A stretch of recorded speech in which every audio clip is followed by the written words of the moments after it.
غزہ میں آٹے کا ایک تھیلا 1,33,000 روپے کا ہو گیا، اور پیاز وہاں پورا نہیں ملتا، ٹکڑوں میں بیچا جا رہا ہے، اور ایک ٹکڑے کی قیمت 1,000 سے لے کر 1,500 تک روپے میں ہے۔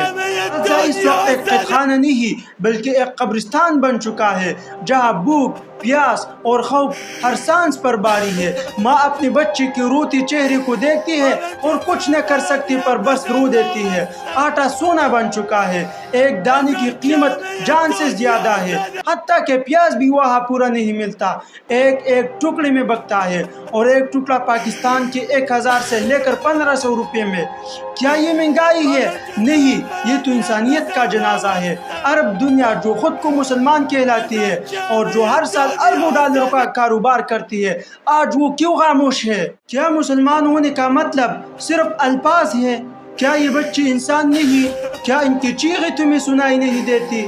اگر اسرائیل کو کوئی روکنے والا نہیں تو کیا ہم بھی صرف خاموش تماشائی بن رہیں گے؟ کاش آج کوئی صلاح الدین ایوبی ہوتا جو کہتا، تم ہوتے کون ہو ہماری بچوں کو بھوک مارنے والے؟